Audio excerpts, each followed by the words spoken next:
Why didn't we host another expo after World Expo 88? Considering it's the thing that they say put Brisbane on the map, put Australia on the map and shaped modern Brisbane, it is strange to me that we've never hosted another one. Would you like to?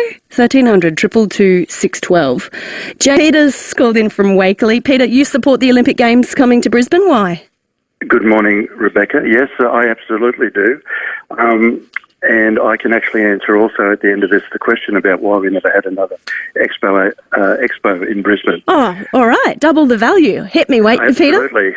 So if you look at the history, right, when Clem Jones proposed the 82 Commonwealth Games in Brisbane, and then Sleeman and Roy Harvey continued the efforts to run the games.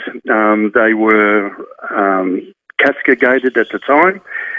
Early on with the Expo 88, there was a function at Melbourne Street Hotel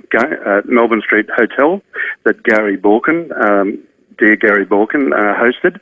And there were 20 people inside listening to Sir Lou Edwards talk about the potential, and there were 200 protesters outside, all of the ilk, I suggest, of Jonathan Shree.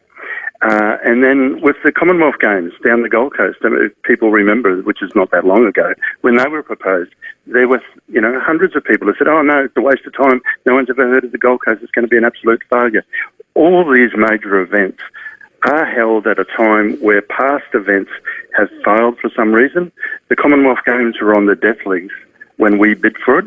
Expo 88, people at the time thought, they were great, monstrous wastes of time, and that Brisbane was going to do its arse over it. And the same thing with the Commonwealth Games down the Gold Coast. Luckily, people like Jonathan, bless his heart, protest, and that makes sure the organising committee run it to a very strict timetable, to a very strict budget.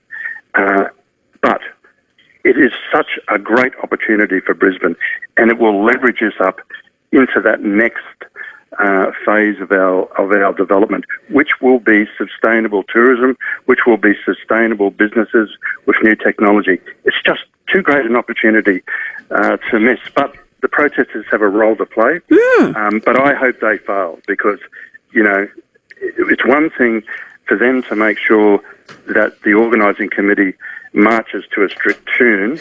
It's something totally different to, run it in a successful fashion. Well, okay, yeah, I see the logic that you're using there. It's almost like an opposition in Parliament who says right. no, and then you hope that ultimately the outcome is better altogether. Now, I can tell you about Expo, why we never had one. Why didn't we ever host another Expo 88? You probably haven't picked a voice up yet, but I helped arrange the 30th anniversary of Expo 88. Okay, yeah. So I have spoken to Sir Lou many, many times, and while it was the happiest place on earth during Expo 88, again, it was one of those things where if it didn't have really strict financial management over it, and Sir Lou worked himself almost to death during that period of time. And I think it was his greatest fear that someone would pick up and run and have another expo in Brisbane, but instead of it being a financial success and giving us the great gift of South Bank, it would have been a complete and utter financial disaster, and would have bequeathed us with billions of dollars worth of debt. Although in saying that, the state government without an expo manages to do that at the drop of a hat anyway. All right. So you think it was a kind of a once-in-a-lifetime opportunity? As I said, it wasn't so much that. It's just that, as I said, Sir Lou looked at it, and he was always that little voice in the background that's saying, you just got to be so careful. And it just never got off the ground. I mean, Lawrie Smith, the landscape architect of Expo 88, he has tried desperately to get for Brisbane a Garden World Expo, of which there's 3 different types. And we are slowly but surely getting closer.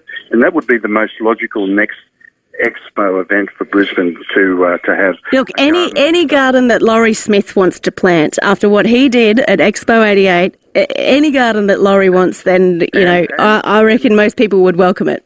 And Roma Street. Oh, yeah, Roma Street, of course. Yes, his work in action. Of that beautiful Roma Street Gardens that Peter Beattie brought into existence. All right, Peter, well, you've brought a breath of positivity into the discussion. Thank you. Thank you. See you later. Peter from Wakeley supports the 20